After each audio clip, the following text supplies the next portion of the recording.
And that causes me to look over at WTC7.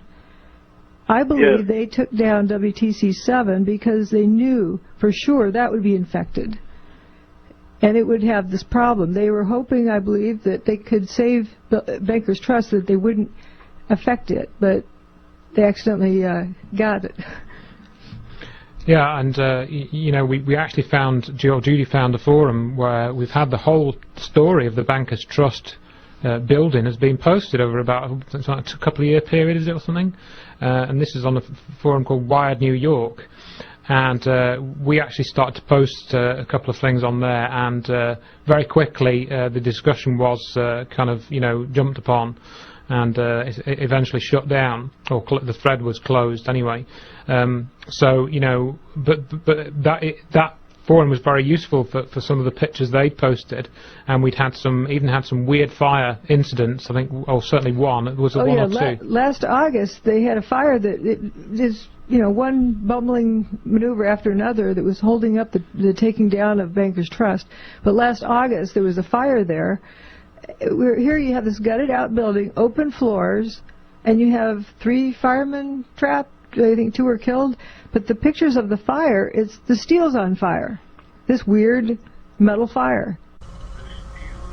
Yeah, the steel structure's on fire. That's what it looks like. Yeah, it's a very, very strange fire. There doesn't seem to be, you know, it's like you're looking into, I thought initially it was a multi-storey car parking lot thing, you know, where there's obviously no windows and doors, because this building has no windows, there's no furniture. It's just essentially a framework, and you can see the fire is burning on the frame, and they've just got some wood sheets on there. And the wood is not on fire. Yeah, but the wood doesn't look as if it's burning. It's you know, again, it's really strange. If you look at it and just glance at it for a few seconds, you probably wouldn't see it. But if you spend, you know, 3 or 4 minutes studying it carefully, you can see that this fire doesn't seem to have an obvious cause.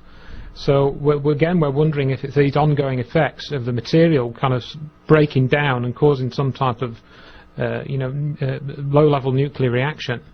And that's what's actually happening. No, we originally thought that these were advanced microwave weapons.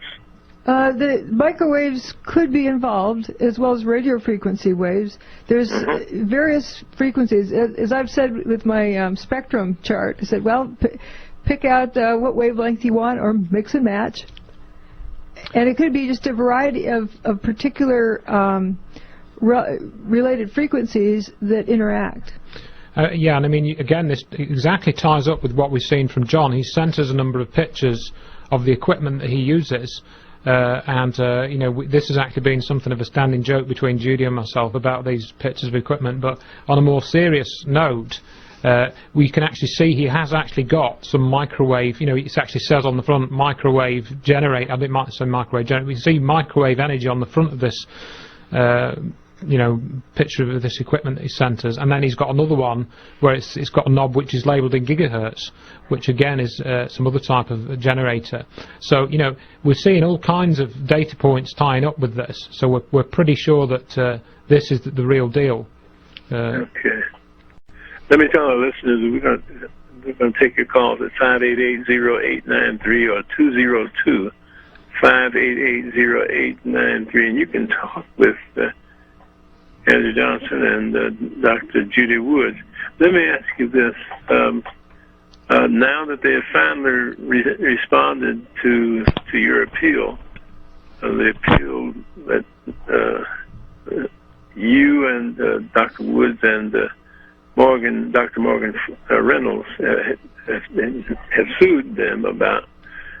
What's the next step with that? Well, I filed a QTAM case last April, and it was unsealed September 12th this year, and that is moving forward.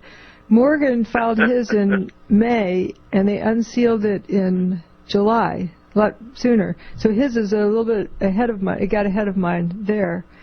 And we were continuing with this. This is about the fraud. Explain to our listeners what unsealed means. Well, it had to be filed under seal, which means we can't tell anybody about it or talk about it. So it was filed last April, but nobody was allowed to know about it.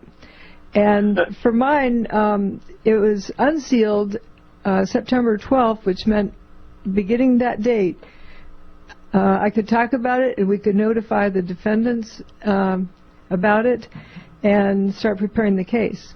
Now this is about the contractors for NIST having defrauded the American people. And if they were asked to, let's say half the budget went to filling coffee cups, that's defrauding the government to use such expense to do nothing.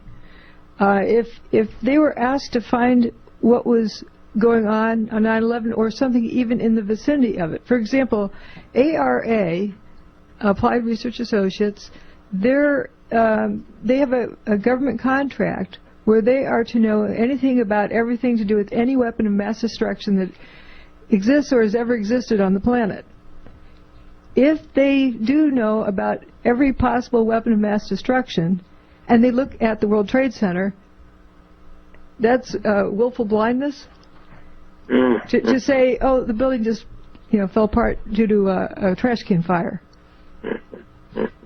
And I know that Dr. Morgan Reynolds, they're working on another submission to kind of proceed to the next step. There have been a number of attempts to kind of basically dismiss the case, but that has just resulted in having to kind of tighten up a few of the bits of documentation, or rather add to the huge pile that we've already sort of collected, or and that's also been an ongoing process, which has been running in parallel, really, to the other research that we've been doing.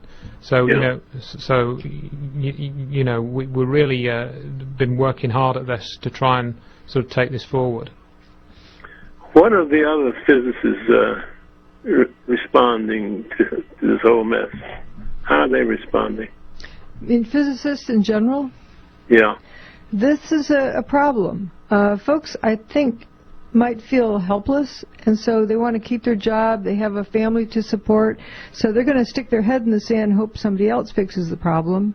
And this goes on and on across the board.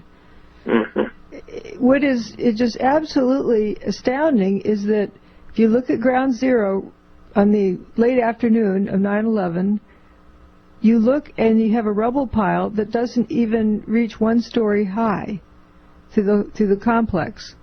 Building that's 8 stories tall towers over the rubble pile. Yeah. These buildings used to be 110 stories that morning.